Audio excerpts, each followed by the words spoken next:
Hi friends, வாங்க செடிங்களுக்கு வந்து நம்ம ஆட்டெருவு கொடுக்கலாம். இந்த பீக்கங்காய் செடிக்கு பாருங்கள், ஆட்டெருவு ஒவ்வொரு பேக்குமே 3 கைக்கு மேலே கொடுக்குறோம் பாருங்கள். நிறைய சில பேர் வந்து கேட்டிங்க, என்ன உரம் கொடுக்குறீங்க அப்படின்னு சொல்லி கேட்டிங்க. அவங்களுக்கு வேண்டி இந்த வீடியோவை நான் போடுறேங்க. நான் ஆட்டெருவு தாங்க செடிங்களுக்கு கொடுக்குறேன். இப்போ நம்ம போட்டு விட்டு இந்த மாதிரி வந்து கிளறி விடணுங்க. போட்டு அப்படியே நம்ம தண்ணி விடக்கூடாதுங்க. நல்லா செடிக்கு வந்து நல்லா நாலா பக்கமும் தூவி விட்டு நல்லா நாலா பக்கமும் கலக்கி விட்டுட்டு அதுக்கப்புறம் தண்ணி கொடுக்கணுங்க. ஏன்னா அந்த மாதிரி நம்ம கொடுக்கும்போது வந்து பார்த்திங்கன்னா உங்களுக்கு வந்து மண்ணோட மண் அது மக்கிடுங்க. அப்படி மக்கும் போது தான் நம்மளுக்கு செடி வந்து எழுத்தாக நல்லா காயாக இருக்கட்டும் செடியாக இருக்கட்டும் எழுத்தாக இருக்கும். ஆனால் நம்ம அப்படியே மேலாக்க போட்டு மேலாக்க தண்ணி விட்டோம்னா அது சீக்கிரம் மக்காதுங்க. அது என்ன பண்ண ஸ்லோவாக அதுக்கு வேருக்கு போய் சேர்ந்து அது நம்மளுக்கு வந்து அது வளர்கிறதுக்கு வந்து நாளாகுங்க. ஆனால் இப்படி பண்ணோம்னா உடனடியாக நம்மளுக்கு வந்து செடியினுடைய வளர்ச்சி நம்ம பார்க்க முடியுங்க. காய் பெருசாக வைக்கிறதா இருக்கட்டும், செடி நல்லா எழுத்தாக இருக்கிறதா இருக்கட்டும், எல்லாமே நம்மளுக்கு வந்து நம்ம உடனுக்குடனே பார்க்கலாங்க. இப்படி பண்ணிங்கன்னா அப்படியும் செய்யலாங்க, தப்பு கிடையாது. இருந்தாலும் வந்து நம்ம இந்த மாதிரி செய்யும்போது வந்து நம்மளுக்கு வந்து செடியை வந்து உடனுக்குடனே நம்ம வந்து காயோ இல்லை பூ எடுக்கிறதோ நம்ம உடனே பார்க்க முடியுங்க. ஆனால் அது வந்து பார்த்திங்கன்னா ஒரு 2 மாதம் ஆகுங்க. ஸ்லோவாக வந்து உங்களுக்கு வந்து செடியினுடைய வளர்ச்சி வரத்துக்குள்ளே அந்த எருவு வந்து சரியாக பேக்கில் மக்கவே மக்காதுங்க. இந்த மாதிரி பண்ணும்போது உங்களுக்கு வந்து உடனடியாக மக்கிடுங்க. நம்மளுக்கு தேவை வந்து பேக்கில் இருக்கிற செடி நம்ம நடுறோம்னா அது வந்து ஆரோக்கியமாக இருந்தால் தான் காய் நல்லா வைக்குங்க. அதனால் நம்மளுக்கு வந்து நம்ம செய்கிற வேலையும் நம்மளுக்கு வந்து பரவாயில்ல, இந்த வேலை செஞ்சால் இப்படி காய் வருதுன்றது நம்மளுக்கு ஒரு மன திருப்தி கிடைக்கும். இல்லைன்னா என்ன உரம் கொடுத்தாலும் காயே வைக்க மாட்டேந்தப்பா அப்படின்னு சொல்லி நம்மளுக்கு ஒரு சலுப்பு வந்துடுங்க. அதனால் இந்த மாதிரி பண்ணிங்கன்னா உங்களுக்கு வந்து உடனுக்குடனே காய் கிடைக்குங்க. உங்களுக்கு அந்த சலுப்பும் வராதுங்க. இது பொடலங்காய் கொடிங்க, பீக்கங்காய் கொடி, எல்லா காய்கறி செடிங்களுக்குமே இன்றைக்கி வந்து நான் உரம் கொடுக்குறேங்க. கொஞ்சம் லென்த்தாக வீடியோ போயிடுன்றதுனால நான் வந்து கம்மி செடிக்கு தாங்க நான் கவர் பண்ணியிருக்கிறேன். ஏன்னா எல்லா செடிக்கும் நான் கொடுக்குறத காமிக்கும் போது உங்களுக்கு வந்து டைம் அதிகமாக உங்களுக்கு எடுத்துக்கங்க. பார்க்குறவங்களுக்கும் கொஞ்சம் போர் அடிக்கிற மாதிரி இருக்குன்றதுனால நான் வந்து கொஞ்சம் ஷார்ட்டாக வந்து வீடியோவை கட் பண்ணி போட்டுக்கிறேங்க. செடிங்களுக்கு வந்துங்க ஆட்டெருவுன்றது வந்து குழந்தைக்கு தாய்ப்பால் மாதிரிங்க. உதாரணம், இதை விட சிறந்த உதாரணம் சொல்ல முடியாதுங்க. ஏன்னா ஒரு குழந்தை வளர்கிறதுக்கு எப்படி தாய்ப்பால் முக்கியமோ அது மாதிரி ஒரு செடி வளர்கிறதுக்கு கண்டிப்பாக எருவு ரொம்ப முக்கியங்க. ஆட்டெருவாக இருந்தாலும் சரி, மாட்டெருவாக இருந்தாலும் சரிங்க. ஆனால் மாட்டெருவோட உங்களுக்கு ஆட்டெருவு நல்லா எஃபெக்டாக இருக்குதுங்க. அதனால தான் நான் வந்து ஆட்டெருவு யூஸ் பண்ணுங்கன்னு சொல்கிறேன். மாட்டெருவு போடும்போது உங்களுக்கு வந்து அதில் வந்து ஒரு பெரிய பெரிய வண்டு ஒன்று உற்பத்தி ஆகிடுதுங்க. அது வேறு வந்து தாக்கி செடியவே க்ளோஸ் பண்ணிடுதுங்க. ஆனால் இது ஆட்டெருவு போடும்போது உங்களுக்கு அந்த புழுகெல்லாம் வர்றதில்லைங்க. ஆட்டெருவுக்கும் மாட்டெருவுக்கும் உள்ள வித்தியாசம் இது தாங்க. அதனால தான் நான் வந்து மாட்டெருவு யூஸ் பண்ணுறதில்லைங்க. நான் ஆட்டெருவு மட்டும்தான் யூஸ் பண்ணுவேன். அதில் பார்த்தீங்கன்னா நிறைய பெரிய பெரிய புழுங்க அந்த வண்டுங்க மாதிரியே இருக்குதுங்க அந்த புழுகு. அது பார்த்தா இந்த ஆப்பிள் செடி பெரிய செடியாக இருந்ததுங்க. அது வந்து அந்த வண்டுங்களே முடிச்சு கட்டிடுச்சிங்க. அதனால தான் நான் வந்து மாட்டெருவு அதிலேருந்தே நான் பயன்படுத்துறதில்லைங்க.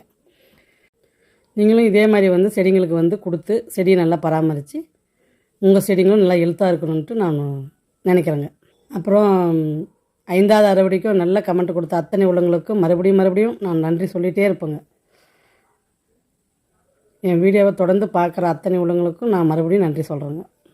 அப்புறம் இந்த எருவு போடும் போதுங்க பேக்கில் எந்த களை செடி இருந்தாலும் அதை எடுத்து நீங்கள் துளவாலாம் போட்டுற வேண்டாங்க. அது மேலே வந்து நீங்கள் வச்சுருங்க. அது ஒரு 2-3 நாளில் காஞ்சிருங்க. அது அப்படியே மறுபடியும் மண்ணுக்குள்ளே நம்ம வந்து விரட்டி ரொட்டேஷன் பண்ணி விட்ருங்க. அப்படி பண்ணும்போது அந்த செடி நல்லா சத்தாக வளருங்க. அப்புறம் நம்ம தண்ணி கொடுக்கும்போதும் அப்படி தாங்க, அந்த எருவினுடைய சத்துங்களாம் கீழே இறங்குற அளவுக்குலாம் தண்ணி கொடுக்கக்கூடாதுங்க. கொஞ்சம் தாங்க கொடுக்கணும். கீழே இறங்குற அளவுக்கு நம்ம தண்ணி கொடுத்தோம்னா அந்த சத்தெல்லாம் அந்த ஓட்ட வழியாக வெளியே போயிடுங்க. அதனால் வந்து கொஞ்சமாக கொடுங்க. ஆட்டெருவு போட்ட ஒரு வாரத்துக்குங்க கொஞ்சமாக கொடுங்க. 2 நேரம் விட்டாலும் சரி கொஞ்சமாக கொடுங்க. அப்புறம் மக்கிடுச்சுன்னா நம்ம அப்புறம் மழை வந்தாலும் செஞ்சாலும் நம்மளுக்கு கவலை இல்லைங்க. ஆனால் போட்ட புதுசில் மட்டும் ஒரு வாரத்துக்கு கொஞ்சம் 2 வேளையாக கொஞ்சமாக தண்ணி கொடுத்தீங்கன்னா ஓரளவுக்கு நல்லா அந்த எருவு அந்த செடிக்கு மட்டுமே போய் சேருங்க. இந்த மாதிரி நல்லா கலக்கி விட்டு, ஆனால் வெண்டைக்காய் செடி சும்மா சொல்லக்கூடாதுங்க. நல்லா வெண்டைக்காய் கொடுக்குதுங்க எங்களுக்கு. டெய்லியும் ஒரு நாளைக்கு 3 வெண்டைக்காவாவது நாங்கள் சாப்பிட்றோம். அதனால் பரவாயில்லைங்க. இந்த முறை வெண்டைக்காய் வந்து இப்போ தான் ஆரம்பிக்குதுங்க. கள்ளிப்பூச்சி 1-2 உலக ஆரம்பிக்குதுங்க. அதை நான் தண்ணி விடும் போதே கொஞ்சம் வந்து கழுவிட்டு தண்ணி விட்டுட்டு வர்றோங்க. அந்த மாதிரி நம்ம செடிக்கு தண்ணி விடும் போதும் நம்ம பார்த்து கொஞ்சம் தண்ணி விட்டோம்னா கொஞ்சம் பூச்சி கொஞ்சம் அவ்வளோ சீக்கிரம் அட்டாக் ஆகாதுங்க. அந்த மாதிரி நீங்கள் வந்து பார்த்துக்குங்க. அடுத்த வீடியோவில் வந்து நான் என்ன ஃபெர்டிலைசர் யூஸ் பண்ணுறன்றதையும் காட்டுறேன் உங்களுக்கு. வாங்க, உங்களுக்கு வந்து புதினா நடவு நான் காட்டுறேங்க. பாருங்கள், மண் எவ்வளோ லூஸாக வச்சுருக்கேன் பாருங்கள். எதுக்குடா இவ்வளோ சின்ன தொட்டின்னு நினைக்க வேண்டாங்க. சின்ன தொட்டின்னு நம்ம புதினா நட்டோம்னா கொஞ்சம் நல்லா அழகாக வளருங்க. அது பார்க்கவும் சரி பந்தாட்டம் இருக்குங்க பார்க்குறதுக்கு. அதனால் பெரிய தொட்டியாக கொடுக்குறத விட சின்ன தொட்டியில் வளர்த்தோம்னா புதினா சூப்பராக வளருங்க. இது என்னுடைய சின்ன டிப்ஸுங்க. ஏன்னா போன வருஷம் பார்த்திங்கன்னா புதினாவை கொஞ்சம் பெரிய பேக்கில் தாங்க போட்டு விட்டுருந்தேன். ஆனால் வந்து அது எனக்கு அவ்வளோவா சரியாக அறுவடைக்கு வரலைங்க. அது 2 தடவை அறுவடை பண்ணாங்க. அதுக்கப்புறம் அது அப்படியே செடி நோய் தாக்கி இறந்துருச்சுங்க. அதனால தான் சரி இந்த முறை வந்து சின்ன பாட்டில் ட்ரை பண்ணலாம். கொத்தவரங்காய் வந்ததுலேருந்து எனக்கு ஒரு ஐடியா என்னன்னாங்க, சின்ன பாட்டில் எதாக இருந்தாலும் வச்சு பார்க்கணுன்னு ஒரு ஆசை வந்துருச்சுங்க. அதனால தான் இந்த முறை வந்து 4 குழி போட்டு நல்லா ஒரு 5, 6 கொத்தமல்லி தண்டை வந்து நான் தண்ணிக்குள்ளே போட்டு வச்சுருக்கேங்க. ஒரு நாள் ஃபுல்லாக ஊறி இருக்குதுங்க. வேர் வந்துருச்சுங்க இப்போயே. அதனால சரி நட்டு பார்க்கலாம் அப்படின்னு சொல்லி உங்கள்கிட்ட காட்டுறேங்க. ஏன்னா எப்படி நம்ம நடுறோம், எப்படி பராமரிக்கிறோம் அப்படின்றதெல்லாம் உங்களுக்கு காட்டணுன்றதுனால இந்த வீடியோ உங்களுக்கு வந்து கவர் பண்ணுறேங்க. நான் இந்த மாதிரி தான் நடுறேன், இந்த மாதிரி தான் மண் கலவை போடுறேன், இந்த மாதிரி தான் நான் வந்து எருவு கொடுக்குறேன், இந்த மாதிரி தண்ணி விடுறேன் அப்படின்றது எல்லாமே உங்களுக்கு வந்து வீடியோவில் நான் கொடுத்துட்றேங்க. இந்த புதினாவுடைய வீடியோ வந்து உங்களுக்கு நல்லா எப்படி வளர்ந்துருக்குதுன்றதை நான் வந்து உங்களுக்கு அடுத்த வீடியோவில் நான் கவர் பண்ணி கொடுக்குறேங்க. ஏன்னா நான் இப்போ மறந்துட்டேங்க, கவர் பண்ண மறந்துட்டேன். இருக்குது செடி நல்லா தளைஞ்சு வந்திருக்குதுங்க. ஆனால் நம்ம எடுக்க மறந்துட்டேங்க. இந்த மண்கலவை பார்த்திங்கன்னா எருவும் செம்மண் நம்ம கருப்பு மண் மாதிரிங்க, களிமண்ணுக்கும் சேராத செம்மண்ணுக்கும் சேராத ஒரு மிதமாக இருக்குதுங்க மண். அந்த மாதிரி மண்ணுங்க இது. மிக்சடு மண் தாங்க இது. ஆனால் இந்த முறை புதினா நட்டு இப்போ வந்துருக்குது பார்த்திங்கன்னா நல்லா சிறு சிறு நல்லா நல்லா இருக்குதுங்க, பார்க்குறதுக்கு நல்லா இருக்குது. உங்களுக்கு நான் அடுத்த வீடியோவில் அதை காட்டுறேங்க உங்களுக்கு. இப்போ வந்து உங்கள் கேள்விங்களுக்கு அத்தனைக்குமே நான் வந்து இந்த வீடியோவில் பதில் கொடுத்துருக்குறேங்க. நீங்கள் வீடியோ வந்து தயவுசெய்து கொஞ்சம் ஃபுல்லாக பார்த்து எனக்கு கொஞ்சம் சப்போர்ட் கொடுங்க. இந்த பாட்டு பார்த்திங்கன்னா ரோஸ் செடி வாங்கிட்டு வந்த பாட்டுங்க. அந்த பாட்டை எதுக்கு வேஸ்ட்டு பண்ணணுன்றதுனால நான் அந்த புதினாவையாவது நம்ம வளர்க்கலான்னு சொல்லி அந்த பாட்டில் மண்ணை கலந்து புதினா இப்போ வளர்த்து உங்களுக்கு காட்ட போகிறேங்க. நம்ம எந்த பாட்டுமே நம்ம வேஸ்ட்டு பண்ண வேண்டாங்க. எந்த பாட்டாக இருந்தாலும் மண் போட்டோம்னாவே செடி வளருங்க. அதனால் நீங்கள் வந்து நம்ம இதை வச்சா தான் வரும், அதை வச்சா தான் வருன்றதுலாம் இல்லைங்க. எது கிடைச்சாலுமே அதில் மண் போட்டு நம்ம செடி வச்சோம்னா கண்டிப்பாக வளருங்க. அதனால் பாட்டு வந்து முக்கியம் கிடையாதுங்க. மண்கலவைன்றதையும் முக்கியங்க. அந்த எருவு ஒன்று தான் கொஞ்சம் போட வேண்டியதாக இருக்குது. மற்றபடிக்கு நம்ம மண்புழுவோ கொக்கப்பிட்டோ கொடுக்கணும்னு அவசியம் இல்லைங்க. இந்த மாதிரி பாருங்கள், இந்த புதினா கடைசி வரைக்குமே இப்படியே வளர்ந்துச்சுங்க. இது நல்லா இந்த முறை எனக்கு கை கொடுத்ததுனால தான் இது உங்களுக்கு வீடியோவாக கொடுக்கணுன்னே தோணுச்சுங்க. அதனால தான் சரி நான் இந்த வீடியோவை கவர் பண்ணுங்க. பாருங்கள் நல்லா தளன்னு எப்படி இருக்குது பாருங்கள். 2 பாட்டுனாலும் சூப்பராக இருக்குதுங்க புதினா. இதுக்கு மேலே நம்மளுக்கு வந்து புதினாவும் அறுவடைக்கு வருங்க. இது ஒரு கத்தை புதினா தாங்க மிச்சம் நான் வாங்கிட்டு வந்து இது நட்டலைங்க. ஒரு கத்தை புதினாவே போதுங்க நம்மளுக்கு. 2 பாட்டுக்கு நட்டோம்னாவே வாரம் ஒரு டைம் நம்ம அறுவடை பண்ணிடலாங்க. இதில் எருவு மட்டும் நம்ம அப்பப்போ 4 நாள் ஒவ்வொரு கை மட்டும் தூங்கினோம்னா போதுங்க. பெருசாக அதுக்கு பராமரிப்பு நம்மளுக்கு எதுவும் தேவைப்படாதுங்க. இந்த மாதிரி தண்ணி ஊற்றி ஒரு வாரம் மட்டும் கொஞ்சம் நிழல்ல தூக்கி வச்சுருங்க, சரியாக போயிடும். வாங்க அடுத்தது பச்சை முல்லை பார்க்கலாம். இதுவும் என்னுடைய தோட்டத்து செடி தாங்க. இது தரையில் வச்சுருக்கேங்க. பச்சை முல்லை வந்து பார்த்திங்கன்னா பச்சை முல்லையிலே 3 வகை வச்சுருக்குறேங்க. ஒன்று வந்து பால் முல்லை, இன்னொன்று வந்து க்ரீன் கலராகவே இருக்குங்க, இன்னொன்று வந்து ஊசி மாதிரியே இருக்குங்க. அந்த பூ பார்த்திங்கன்னா ஊசி மல்லின்னு சொல்லுவாங்க. அந்த மாதிரி 3 வகை முல்லைப்பூ செடிங்க இது. இது பார்த்திங்கன்னா நல்ல வாசங்க. நம்ம கடையில் வாங்குகிற பூவினுடைய வாசம் வேறங்க, இந்த பச்சை முல்லைனுடைய வாசம் வேறங்க. அதனால் இந்த செடி எனக்கு ரொம்ப பிடிக்குங்க. இந்த முறை தாங்க இந்த செடி இவ்வளோ பெருசு வளர்ந்து எனக்கு நிறைய பூ கொடுத்துருக்கு. அதனால தான் சரி இதையும் உங்களுக்கு வந்து ஒரு பூ வீடியோ கண்டிப்பாக என் வீடியோவில் இருக்குங்க. நீங்கள் என் வீடியோவை தொடர்ந்து பார்க்கணுன்றதுனால தான். பூ பிடிக்காதவங்க யாருமே இருக்க முடியாது. அதனால் உங்களுக்கு அந்த பூவை நான் உங்களுக்கு காட்டுறேன் அந்த வீடியோவில். இது உங்களுக்கு வந்து நான் பறித்து உங்களுக்கு வந்து கட்டி இது எவ்வளோ வந்திருக்குது அப்படின்றதையும் நான் காட்டுறேங்க. எவ்வளோ அரும்பு எடுத்துருக்குது பாருங்கள். நல்லா கொத்தாக தாங்க இது அரும்பு எடுக்கிறதே. ஒன்றுலாம் இருக்காதுங்க. இது நல்லா கொத்தாக நீட்டாக எவ்வளோ நீட்டுக்கு அரும்பு எடுத்துருக்குது பாருங்கள். நல்ல ரகங்க. போன வருஷம்லாம் பார்த்தீங்கன்னா ஆளுக்கு மேலே இருந்துச்சுங்க. இந்த வருஷம் தான் நான் ரொம்ப அடியோடு கட் பண்ணி விட்டுட்டுங்க. அதனால கொஞ்சம் சின்ன செடியாக இருக்குதுங்க. இல்லைன்னா இது நான் மேலே ஏறி பறிக்கிற அளவுக்கு இருந்துச்சுங்க செடி. அந்த அளவுக்கு செடி என்னைக்கும் மேலே ஹைட்டாக இருந்ததுங்க.